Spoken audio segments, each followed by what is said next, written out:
This burial vault is the black marble Trigard Aegean. The classic beauty of a carved stone makes the Aegean burial vault one of Trigard's most popular choices.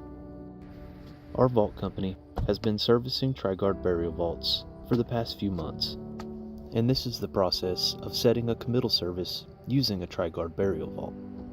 In this video, I will show the process, but also it's come to my attention that many different vault companies are using my videos for training purposes. I also received a message from one of the largest cemetery equipment supply companies, and they also use my videos to show new hires what equipment they're making and how it's used in the cemetery. So throughout this video, there will be multiple times where I stop and I give a more detailed explanation of how we swing a burial vault and some tips and tricks for the new vaultmen out there.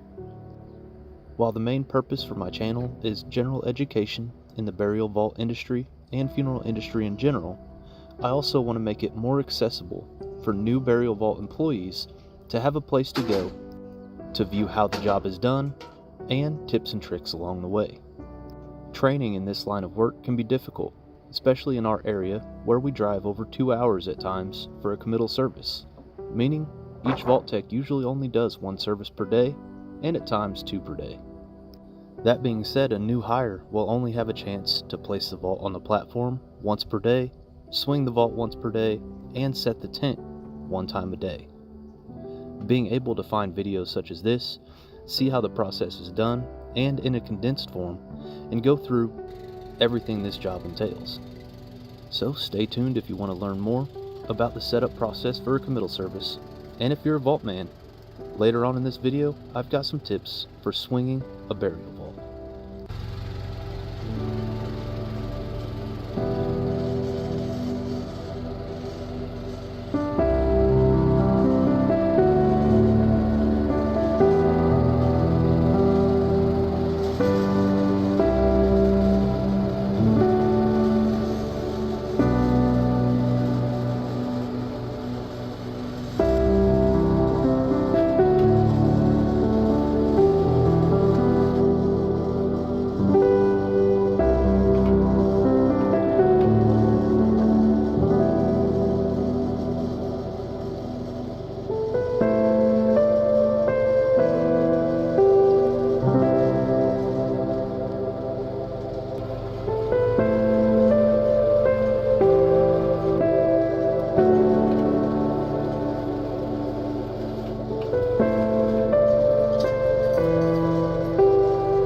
So the reason that I blocked the platform up a little bit higher today than average is because of this headstone here and the way that the grave was lined up with the plots around it. Just going off an estimate, it appeared as though my lid rail was going to run right into the side of this headstone because this grave sits underneath the foundation. Now I got lucky, I wouldn't have had to do that, but if it were to have hit this headstone, I would have had to raise it up with the vault already on the grave, which is much, much harder. So if it ever appears as though your rail is going to hit a headstone, make sure you just block it up and get over that headstone, or adjust the vault to make sure that the rail sits inside or outside of that headstone. Now, if it was entirely too tall, let's say if it was right in the center and 6 foot tall, we'd have to push the lid back the other direction. Sometimes in the older sections of the cemetery, you run into where a family has a headstone right in the center of all their plots, which can end up being in the way for swinging the vault lid backwards. But it's always best to take precautions, set yourself up to not have all that extra work later, because raising this whole platform up around 6 inches is incredibly difficult to do once the vault is already on the platform and swung. We would have had to take blocks and block up underneath the boards that are underneath the feet and slowly raise the vault up higher and higher to clear that headstone. But luckily, we avoided that today. Won't be an issue at all. And as I continue to make videos, I have more and more vault companies reaching out to me, telling me how they use my videos for training and examples of how to set up committal services. So this is something the new guys seem to struggle with a lot, is getting the cables reeled on to the feet. So what I do is place it towards the inside. So as I was saying, you place it towards the inside, then you use your index finger and your thumb to guide the cable against the reel, and use your right hand to spin the reel. Just constantly keeping that pressure up against where it's hooked into the reel to make sure there's no extra slack on the reel, which will cause the vault to raise and lower in an unlevel fashion. And once it gets snug, just find a spot to slide it over and lock it into place. What happens to a lot of guys is they don't keep it tight, and then their reel ends up with all this slack and it's all loose. And especially if the cables end up going over the top of one another like that, it's going to kink that cable and make it harder and harder to reel as time goes on. So if you get a bunch of slack in it like this, just start at the beginning and work out the slack all the way through the entire reel of the cable, and let that excess hang underneath the vault. And then when you're using your opposite hand, it's the same concept.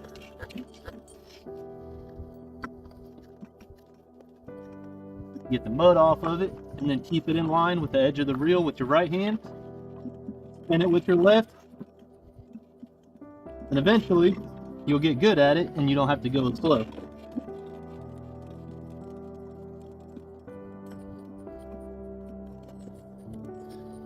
Then always make sure that your hook is lined up with the hook on the other side. If you do a quarter turn more on one side than the other, one side of the vault's going to lift up about 2 inches further, and then your vault's going to be really unlevel, and you'll have to fix that. So I always do 8 on my first side, and then come to the other side and just do it till it's snug and make sure they're lined up.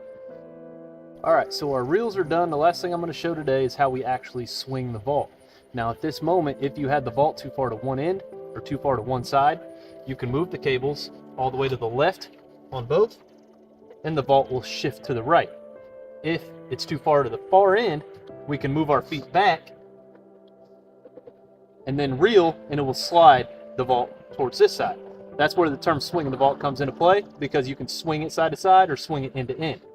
Now I set it up right with the buggy today, so we don't have to do any of that. So the last step of the process is, I think it's like 5 steps, but I just do it like this. Start with your carpets. Make sure your carpets are snug and there's no wrinkles in the middle. Space out your feet even on both sides of the vault. So just put your hands up against the vault and the feet, center it up. You need the reels to be a knuckles width away from the vault. So I put my pinky ring knuckle in between the reel and the vault, and that's the spacing that I need. And then the last step is to make sure there's no slack in your cables, and then make sure your cables run straight down off the reel to the bottom of the vault. If they're not straight down to the bottom, if they're to one side on either side, it's going to make that vault shift, which is what we use to swing the vault. We want those to go either straight down on both sides, just slightly to the outside on both sides, or slightly to the inside on both sides. I typically just go straight down, keep it nice and simple. Make sure that when I put pressure on the cables and lift this vault, it doesn't swing to either side or either end. The last thing you want to happen is to be lowering the vault in front of the family and realize that you set the vault up above the grave to where it's going to catch one side of the vault. And then it may start tipping, may start catching, and then if you knock loose any of that dirt, sand, or soil, it's going to make the vault sit unlevel at the bottom of the grave. So we want to avoid that at all costs and make sure the vault goes straight down into the grave without touching any of the sides. Then we can repeat that process on this end. Check the cables.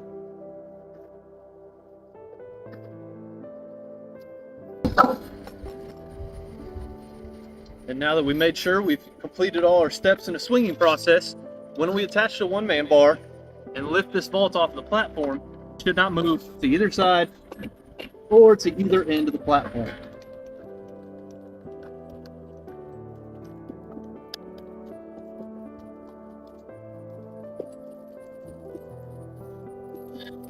There we go. No movement at all. That's exactly what we want to see.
The service has now concluded, and the only thing left to do is remove all of our equipment, starting with our cables. Some vaultmen choose to leave mounds on each end of the grave, allowing us to easily pull our cables without catching each end of the vault.